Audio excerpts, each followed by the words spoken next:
السلام علیکم۔ میرا باپ بچپن میں ہی ماں کو چھوڑ کر چلا گیا تھا اور دوسری عورت سے شادی رچا لی۔ میں اکلوتی بیٹی تھی، لیکن حالات کی بدقسمتی نے میری قسمت بھی سیاہ کر دی کہ مجھ اکیلی کو بھی اولاد پیار نہ مل سکا جو اکثر لاڈلے بچوں کو ملتا ہے۔ میں نے ہوش سنبھالتے ہی اماں کو یوں ہی اپنے اور میرے لیے محنت مزدوری کرتے ہوئے دیکھا تھا۔ ہم ماموں کے گھر رہتے تھے اور ممانی بہت زیادہ جھگڑا کرتی۔ اماں بنگلے پر کام کر کے واپس آنے کے بعد مامی کے گھر کا سارا کام بھی کرتی، لیکن پھر بھی وہ خوش نہ ہوتی۔ ماموں چپ چاپ سب کچھ دیکھتے رہتے، مگر بہن کی خاطر بیوی کو کبھی کچھ نہیں کہتے تھے۔ شاید وہ بھی میری اماں اور مجھے بوجھ سمجھتے تھے۔ میں نے کئی بار دیکھا اماں اپنی پرانی تصویریں دیکھتے ہوئے ہمیشہ اداس ہو جاتی تھی اور گھٹنوں اپنے بہن بھائیوں کو یاد کر کے روتی۔ میری اماں کی ایک اور بہن یعنی میری ایک خالہ اور بھی تھی، مگر ہم ان سے کبھی نہیں ملے تھے۔ اماں بتاتی تھی کہ وہ ملک سے باہر ہوتی ہے، لیکن مامی ہمیشہ خالہ کے بارے میں بری باتیں کرتی اور کہتی انہوں نے اپنی پسند سے بھاگ کر شادی کی تھی، اس لیے ان کے ہاں پہلی ہی اولاد پر انہیں سزا مل گئی۔ میری خالہ کا بیٹا خواجہ سرار تھا اور وہ بھی اپنے ماں باپ کے ساتھ ملک سے باہر ہی رہتا تھا۔ میں کبھی کبھی سوچتی اگر وہی بیٹا ان کا اس ملک میں پیدا ہوا ہوتا تو کیا وہ اتنی آسانی سے ماں باپ کے ساتھ رہ لیتا؟ اس کا جواب صرف نہیں تھا پھر اس کی پرورش ماں باپ نے نہیں کی بلکہ کسی گرو نے ہی کرنی تھی۔ یہی سب حالات دیکھتے اور سہتے ہوئے میں جوان ہو گئی۔ میں نے خوب قد کاٹ اور رنگ روپ نکالا تھا، میری خوبصورتی سے ہر کوئی متاثر ہوتا تھا۔ دوسری طرف میرے ماموں کی بیٹیاں خوبصورت نہیں تھی، اس لیے وہ دونوں مجھ سے بہت زیادہ جلتی تھی۔ مامی کا رویہ بھی میرے ساتھ اچھا نہیں تھا، وہ اکثر اماں سے کہتی کہ بیٹی پر نظر رکھو، کہیں یہ بھی اپنے باپ اور خالہ کے نقش قدم پر نہ پڑے۔ مجھے ممانی کی باتوں پر دل سے افسوس ہوتا کہ نہ جانے کیوں وہ ہمیں ماں بیٹی کے لیے اتنی نفرت دل میں رکھتی ہیں، جبکہ ہم ان کا برا نہیں سوچتے۔ ایک دن میری سالگرہ پر ممانی کی دونوں بیٹیاں مجھ سے کہنے لگیں آج ہم تمہیں گھر سے باہر گھمانے پھرانے لے کر جائیں گے، تم بس اپنی ماں سے اجازت لے لو۔ لیکن یہ بات ہم نے اپنی کو نہیں بتایا، تم بھی نہ بتانا۔ میں گھومنے پھرنے کے شوق میں ان کی باتوں میں آ گیا اور اماں سے جھوٹ کہا کہ ٹیوشن والی باجی سے کچھ سوال پوچھ کر آتی ہوں، کل میرا ٹیسٹ ہے اور مجھ سے سمجھ نہیں آ رہی۔ اماں مجھے پڑھا لکھا کر افسر بنانا چاہتی ہے، وہ میری پڑھائی کو لے کر ہمیشہ سے بہت فکر مند اس لیے مان گئی۔ میں گھر سے اکیلی نکلی اور میرے پیچھے پیچھے ہی میرے ماموں کی دونوں بیٹیاں بھی آ گئیں۔ وہ مجھے ایک بڑے ہوٹل میں لے آئیں اور کہا کہ تمہارا بھی اچھے کھانے اور اچھی زندگی گزارنے کا حق ہے، اس لیے آج اپنی سالگرہ پر انجوائے کرو۔ وہ دونوں مجھے ایک میز پر بٹھا کر یہ کہا کر وہاں سے چلی گئیں وہ کھانے کا کہہ کر ابھی آتی ہیں۔ مجھے وہاں اکیلے ڈر تو لگا اور اماں سے بولے گئے جھوٹ پر افسوس بھی ہوا، لیکن میں نے سوچا کہ تھوڑی دیر کی بات ہے اور پھر تو گھر ہی چلے جانا ہے۔ ابھی یہ سب سوچتے ہوئے کچھ ہی دیر گزری تھی کہ وہاں ایک لڑکا سامنے رکھی کرسی پر بیٹھ گیا۔ وہ میری طرف دیکھ کر مسکراتے ہوئے میرا نام پوچھنے لگا تو میں ڈر گئی اور ادھر ادھر نظر دوڑاتی اپنے ماموں کی بیٹیوں کی تلاش میں، جو کہ مجھے کہیں بھی دکھائی نہیں دی۔ مجھ سے اب مزید انتظار بھی نہیں ہو رہا تھا، میں جلدی جلدی خود ہی اٹھ کر گھر کی راہ لی کیونکہ مجھے اب مزید یہاں بیٹھنا ٹھیک نہیں لگ رہا تھا۔ میں نے ایک رکشہ پکڑا اور گھر کی طرف چل دی۔ جب میں گھر پہنچی تو میرے پیروں تلے سے زمین ہی نکل گئی کیونکہ ماموں کی دونوں بیٹیاں تو گھر واپس آ چکی تھی اور صحن میں بیٹھی تھی، جبکہ اس صحن کے بیچوں بیچ میری اماں بیٹی سر پیٹ رہی تھی اور مامی نے چیخ چیخ کر گھر کے در و دیوار ہلا دیے تھے۔ مجھے کچھ غلط ہونے کا احساس ہو چکا تھا۔ سب لوگوں کی نظر جب میری طرف اٹھی تو مامی نے دوڑ کر مجھ پر چپل کی طرح حملہ کر دیا اور مجھے مارنا پیٹنا شروع کیا۔ میں ناسمجھی سے بار بار پوچھوں مجھے میری غلطی تو بتائیں کیا ہوا ہے۔ اس سارے تماشے میں اماں خاموشی بیٹھی مجھے پٹتا ہوا دیکھتی رہی۔ مجھے اپنی ماں کی بے حسی پر بہت صدمہ پہنچا کہ وہ اپنی بیٹی کو ایسے کیسے کسی کے بھی ہاتھوں رسوا ہوتا دیکھ سکتی ہے۔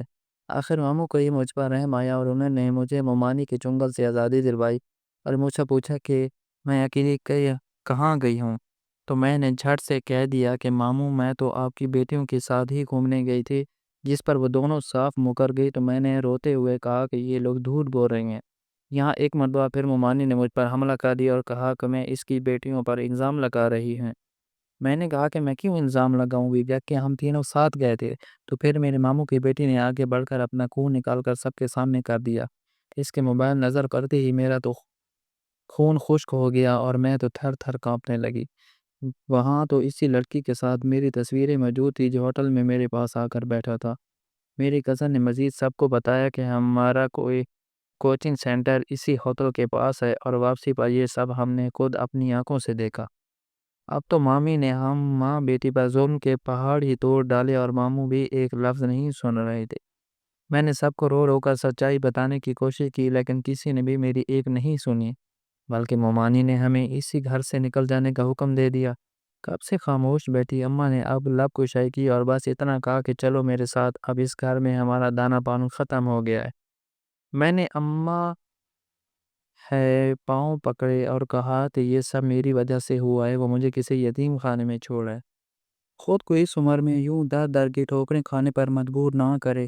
مگر اماں نے میری ایک نہ سنی اور ہم ماموں کا گھر چھوڑ آئے۔ اماں مجھے اپنے ساتھ لے کر ٹرین میں بیٹھ گئیں۔ ہم نہ جانے کہاں جا رہے تھے، کوئی نامعلوم منزل ہی تھی جس کے بارے میں مجھے نہیں پتا تھا۔ وہ دن کا سفر کر کے ہم لوگ ٹرین سے اتر گئے اور ٹیکسی میں بیٹھ کر کافی مہنگے اور خوبصورت علاقے میں آ گئے۔ ان دونوں میں اماں نے کوئی بھی مجھ سے بات نہیں کی اور بس سفر میں چپ چاپ ہی رہی۔ مجھے افسوس تھا کہ اماں کو بھی مجھ پر یقین نہیں۔ ٹیکسی ایک بڑے سے گیٹ پر آ کر رک گئی۔ اتنا بڑا اور خوبصورت گھر دیکھ کر میری تو آنکھیں کھل گئی۔ اماں نے بیل بجائے تو گھر کے اندر دروازے کے ساتھ بیٹھے چوکیدار نے دروازہ کھولا اور ہم ماں بیٹی گھر کے اندر چلے گئے۔ گھر اندر سے باہر سے بھی زیادہ خوبصورت اور عالیشان تھا۔ ملازم ہمیں اندر پہنچا کر خود لوٹ گیا اور ہم آرام دہ صوفے پر بیٹھ گئے۔ کچھ ہی دیر بعد ایک خاتون کمرے میں داخل ہوئی۔ انہوں نے بہت مہنگا لباس پہنا ہوا تھا۔ اماں جو اتنے دن سے چپ کا روزہ رکھے بیٹھی ہوئی تھی، فوراً اس عورت نے ہنس ہنس کر ملنے لگی اور دونوں آپس میں یوں ملی جیسے نہایت بے تکلف ہی ہو۔ اماں نے میری طرف اشارہ کر کے کہا یہ میری بیٹی ہے۔ وہ عورت فوراً سے پہلے میری طرف لپکی اور بے اختیار گلے لگا دیا۔ اماں نے مجھے بتایا کہ یہ تمہاری خالہ ہے اور اپنے ملک واپس آ گئی ہے۔ مجھے یہ جان کر بہت حیرانی ہوئی اور ساتھ ہی یہ سوچ بھی آئی کہ اماں کو خالہ کا کیسے پتہ چلا۔ کیا دونوں بہنیں رابطے میں تھیں؟ میں بھی اب نارمل ہو چکی تھی اور اپنی خالہ سے خوش دلی سے ملی اور اب باتیں کی۔ مجھے خالہ کے بیٹے کو دیکھنے کا بہت اشتیاق ہو رہا تھا، جسے سب خواجہ سرا کہتے تھے، مگر وہ کہیں بھی نظر نہیں آیا۔ کچھ دیر بعد ہم نے اپنی زندگی کا پہلا لذیذ ترین کھانا کھایا اور خالہ نے ہم ماں بیٹی کو ہمارا کمرہ دکھایا جہاں ہم آرام کرنے والے تھے۔ میں تو نرم بستر پر دروازے دراز ہوتے ہی سب کچھ بھول بھال گئی اور چین کی نیند سو گئی۔ مگر اس رات آدھی رات کو اماں نے مجھے جگا دیا اور کچھ ایسا کہا کہ میری آنکھیں پھٹی کی پھٹی رہ گئی۔ اماں نے مجھ سے کہا کہ وہ جلد میری شادی خالہ کے بیٹے سے کرنا چاہتی ہے کیونکہ میں نے اس کا اعتماد توڑا ہے۔ میں نے اماں سے کہا کہ وہ ایسا نہیں کرے، مجھے معاف کر دے۔ میں اس سے جھوٹ بول کر گھر سر باہر گئی، لیکن میرا کسی لڑکے کے ساتھ کوئی تعلق نہیں۔ نعمانی کی بیٹیاں جھوٹ بول رہی ہیں، لیکن اماں میری کوئی بھی بات سننے کو تیار نہ تھی۔ میں نے بھی پینترا بدل کر کہہ دیا کہ آپ نے مجھ سے تو جھوٹ بولا ہے اور خالہ سے ملتی رہی، تو اماں کا ہاتھ مجھ پر اٹھ گیا۔ مجھے یوں لگ رہا تھا یہ میری اماں ہے ہی نہیں جسے میں جانتی ہوں، یہ کسی اور کے کنٹرول میں ہے۔ میں نے پھر کہا کہ آپ نے میری شادی کرنی ہے تو کہہ دیں، مگر مجھ پر الزام تراشی کرنا بند کرے۔ اپنے بھائی اور ان کی جھوٹی مکار بیٹیوں کی باتوں میں آ کر مجھ پر کیچڑ نہیں اچھالے۔ تب اماں نے میرے سامنے ایک شرط رکھ کر میرے سر پر آسمان گرا دیا اور کہا کہ اگر میں خالہ کے بیٹے سے شادی کر لوں تو وہ مجھے معاف کر دے گی۔ ظاہر سی بات ہے وہ ایک خواجہ سرا تھا اور میں اس سے شادی کیسے کر سکتی تھی؟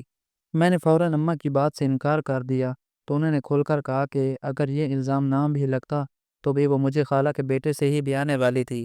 اگر میرے دل میں ماں کے لیے ذرا بھی ہمدردی ہے تو مجھے یہ شادی کرنی ہی ہوگی۔ مجھے اپنی اماں کی سنگ دلی پر بہت افسوس ہوا، لیکن اس کے سوا کوئی دوسرا راستہ نہیں تھا، اس لیے میں مان گئی۔ اگلے دن اماں نے خالہ کو بھی یہ خبر سنائی کہ میں شادی کے لیے مان گئی ہوں۔ خالہ بھی خوش ہو گئی اور میرے صدقے واری جانے لگی، لیکن میں خوش نہیں تھی اور مجھے دل سے وہیں بیٹھی رہی۔ دونوں بہنوں کا خوشی کا کوئی ٹھکانہ نہیں تھا۔ کچھ ہی دیر بعد اماں اور خالہ اٹھ کر اندر کی طرف چلی گئی جب میں وہیں بیٹھی ہوئی تھی، لیکن میں بھی زیادہ دیر وہاں نہیں رہی اور اٹھ کر انہیں ڈھونڈنے لگی۔ اتنے بڑے گھر میں ڈھونڈنا بھی مشکل تھا، مگر ڈھونڈتے ہوئے مجھے ایک کمرے سے کھٹ پٹ کی آوازیں آ گئی تو میں نے دروازے میں سے ہلکا سا جھانکا، دیکھا تو خالہ اماں کو نوٹوں سے بھری ہوئی پوڑیاں دی تھی۔ چینی لے کر اماں کا چہرہ خوشی سے تھما رہا تھا۔ مجھے اب سمجھ آئی تو خالہ نے اماں کو پیسوں کا لالچ دے کر اپنے نامکمل بیٹے کے لیے میرا سودا کر لیا تھا اور اب میری شادی کروا رہی تھی۔ مگر افسوس تو مجھے اپنی سگی ماں پر تھا جس نے میرے ساتھ ایسی دھوکہ دہی کی تھی۔ میں وہیں سے چپ چاپ لوٹ آئی۔ جب اماں میرے پاس آئی تو میں نے بھی اسے منہ توڑ موڑ لیا اور کہا کہ میں اس کا لالچ دیکھ چکی ہوں، میری ماں میرا سودا کر چکی ہے۔ تب اماں اپنے دکھڑے سناتے ہوئے کہنے لگی کہ تمہاری خالہ امیر ہے اور ہمارے پاس کیا ہے؟ ان پیسوں میں گھر خریدوں گی جو ہم دونوں کا مضبوط ٹھکانہ ہوگا، اور پھر تم بھی شادی کے بعد اپنے شوہر کو اپنی مٹھی میں کر لے، یہ سارا کچھ اپنے نام کروا لینا، بعد میں جہاں چاہے پسند سے شادی کرنا۔ مجھے اماں کی بات سن کر افسوس ہوا۔ میں نے صاف صاف کہا یہ دھوکہ ہے، جو آپ کر سکتی ہیں میں نہیں۔ تو اماں نے بھی ترکی بہ ترکی جواب دیا کہ اس نے دنیا نے بھی ہمارے ساتھ دھوکہ کیا ہے، بدلے میں ہم بھی انہیں وہیں واپس لوٹا رہے ہیں۔ پہلے تمہاری خالہ دھوکے سے میرے منگیتر کے ساتھ بھاگ کر شادی کر گئی، اور پھر تمہارے باپ نے بھی یہی کیا۔ بعد میں ایک بھائی کا آسرا تھا، اس نے بھی کبھی مخلص ہو کر ساتھ نہ دیا۔ اب زندگی ایک سنہری موقع دے رہی ہے تو اسے بھی گناہ اور ثواب کے چکر میں گنوا بیٹھے۔ میں نے اماں سے کہا میں مانتی ہوں انصاف نے غلط لیا، لیکن جو آپ کر رہی ہیں اس کے بعد میں اور ہم کیا فرق رہ جائے گا؟ لیکن اماں میری کوئی بات بھی سننے سمجھنے کو تیار نہیں تھی۔ اسی رات اماں مجھے وہیں اکیلا چھوڑ کر وہاں سے چلی گئی تھی۔ صبح اٹھنے پر خالہ کا رویہ بھی بدل چکا تھا، کیونکہ انہوں نے بھی میری قیمت ادا کی تھی۔ اب میں ایک طرح سے ان کی غلام تھی۔ خالہ نے مجھے کہا کہ وہ آج ہی میرا نکاح اپنے بیٹے سے پڑھوائیں گی، جس کے لیے میں دل سے راضی نہیں تھی، مگر اماں کی لالچ نے مجھے بھی چپ رہنے پر مجبور کر دیا۔ اسی دن میرا نکاح اپنے خالہ زاد سے ہو گیا۔ نکاح بہت سادگی سے ہوا اور اس میں کوئی بھی شامل نہیں تھا، اور پتہ نہیں اماں بھی کہاں چلی گئی تھی۔ مجھے اماں کی لالچ ہے دل سے ملال تھا۔ نکاح کے بعد مجھے میرے شوہر کے کمرے میں پہنچا دیا گیا جہاں میں پہلے کبھی نہیں آئی تھی، مگر اب تو اسی کمرے میں نہ جانے کب تک قیدیوں جیسی زندگی گزارنی تھی۔ مجھے اپنی خالہ کی چالاکی پر جی بھر کے غصہ آیا، جس نے اب تک مجھے اپنے شوہر کو دیکھنے بھی نہیں دیا تھا۔ نہ جانے اس کے پیچھے خالہ کا کیا مقصد تھا۔ کچھ ہی دیر بعد کمرے کا دروازہ کھلنے کی آواز آئی اور ساتھ ہی کوئی بھاری آواز کے ساتھ گلا گھونکار کر آگے بڑھا۔ میں نے بیڈ پر سمٹ سی گئی اور ایک چورنگا اس شخص پر ڈالی تو میری نگاہیں پلٹنے سے انکار ہو گئی۔ آنے والے شخص انتہائی خوبرو تھا اور کہیں سے بھی خواجہ سرا نہیں لگتا تھا، مگر حقیقت تو یہی تھی کہ وہ نامکمل تھا۔ وہ شخص میرے پاس آ کر بیٹھ گیا۔ مجھے یقین نہیں ہو رہا تھا کہ اتنا خوبصورت مرد میرا شوہر ہو سکتا ہے۔ اس نے اپنی وجاہت سے بھرپور مردانہ آواز میں مجھے سلام کیا اور حال احوال پوچھا، جس کا میں نے کانپتی ہوئی آواز میں جواب دیا کہ اس وقت میں حیرت کے سمندر میں غوطہ زن تھی۔ میرے شوہر نے مجھے منہ دکھائی کا قیمتی تحفہ دیا اور مجھ سے خوبصورت لفظوں میں اظہار کیا۔ میں بھی خوش ہو گئی اور میرا ڈر بھی جاتا رہا۔ اس کے بعد ساری رات پیار محبت میں گزر گئی اور مجھے امید ہوئی کہ میری زندگی میں بہت بہتری آ جائے گی۔ لیکن صبح ہوتے ایک شور کی آواز سے میری آنکھ کھلی اور میں نے دیکھا کہ خالہ میرے کمرے میں آ چکی تھی، اور میں حیران رہ گئی جب خالہ کے ساتھ ایک لڑکا تالیاں بجاتے ہوئے اور میرے پہلو میں براجمان ہو گیا۔ میں ڈر سے چیخ مار کر دوسری طرف ہو لی۔ آنے والے اس لڑکے کا انداز ہو بہو کسی خواجہ سرا جیسا تھا، جبکہ میرا شوہر کمرے سے غائب تھا۔ میں نے پوچھا خالہ یہ کون ہے؟ تو خالہ نے میرے سر پہ یہ کہتے ہوئے بم پھوڑا کہ یہی تو تمہارا شوہر ہے، اور یہ رات اپنے دوستوں کے ساتھ گیا ہوا تھا، دیر سے واپس آیا تو دوسرے کمرے میں سو گیا۔ میں کبھی اپنے شوہر دیکھوں، کبھی رات کے مناظر کو یاد کروں، میرا دل چاہا ابھی زمین پھٹے تو میں اس میں سما جاؤں، یا جہاں سے بھاگ کر کہیں چھپ جاؤں۔ میں چاہتے ہوئے بھی خالہ کو کچھ نہیں بتایا کہ رات میرے کمرے میں کوئی اور تھا، اور تقدیر میرے ساتھ کتنا بڑا مذاق کر چکی ہے۔ میں نے خود کو سنبھالتے ہوئے جلدی سے اٹھ کر اپنا حلیہ درست کیا اور اپنے شوہر، اصلی شوہر کو دیکھا، جو کہیں سے بھی وجیہہ مرد نہیں لگ رہا تھا، جو رات میرے کمرے میں آیا تھا۔ یہ تو اپنے انداز و اعتبار سے پورا خواجہ سرا تھا، اس کے ساتھ میں کیسے گزار سکتی تھی؟ مگر چپ چاپ برداشت کر لیا۔ میرے شوہر کو میری رتی بھر پرواہ نہیں تھی، وہ اپنے ہی مشغلے میں گم رہتا اور مجھ سے کم ہی بات کرتا۔ میں بھی شکر ادا کرتی ہوں مجھ سے کام گھلتا ملتا ہے اور اپنی الگ دنیا میں ہی مصروف رہتا ہے۔ کچھ ہی دن بعد میرے شوہر نے واپس دوسرے ملک جانے کا فیصلہ کیا۔ مجھے یہ سن کر خوشی محسوس ہوئی، کیونکہ اس کا میری نظروں سے دور چلے جانا ہی بہتر تھا۔ میرے شوہر کے جاتے ہی اتنا بڑا گھر خالی رہ گیا۔ اب میں اور میری خالہ ہی اس گھر کے مکین تھے۔ میں نے آہستہ آہستہ خالہ کے دل میں جگہ بنانے کی کوشش کی اور سب سے پہلے کچن کی ذمہ داری اپنے سر لے لی۔ میں روز نت نئے کھانے بناتی اور خالہ کو خوش کرتی۔ میں خالہ کے ساتھ باہر بھی جانے لگی۔ میری زندگی میں اب کوئی بھی کمی نہیں بچی تھی سوائے سچے پیار کی اور ایک ہمدرد سفر کی۔ میں نے نو بیاتا مگر کنواری ہی لڑکی تھی۔ مجھے کبھی کبھی اس شخص کی بہت یاد آتی جو شادی کی پہلی رات کمرے میں آیا تھا مگر اس کے بعد دوبارہ نہیں دکھائی دیا۔ میرے لیے حیرت کی بات تھی کہ اس کا کیا مقصد تھا اور وہ کون تھا۔ ساتھ ہی مجھے اپنی اماں کی بہت فکر رہتی تھی جس نے کبھی پلٹ کر میری خبر نہیں لی تھی۔ ایک دن میں اور خالہ اکٹھے بازار گئے۔ واپسی پر ہم باہر کھانا کھانے کے لیے ایک ہوٹل پر رکے۔ وہاں میری نظر اچانک اس لڑکے پر پڑ گئی جو اس وقت میرے پاس آ کر بیٹھا تھا جب میں اپنے ماموں کی بیٹیوں کے ساتھ ہوٹل آئی تھی، اور یہی تو آج ان سب کو باتوں کا ذمہ دار تھا جو میرے ساتھ ہو رہی تھی۔ میں تیزی سے اس کی طرف بڑھی اور وہ بھی مجھے پہچان چکا تھا۔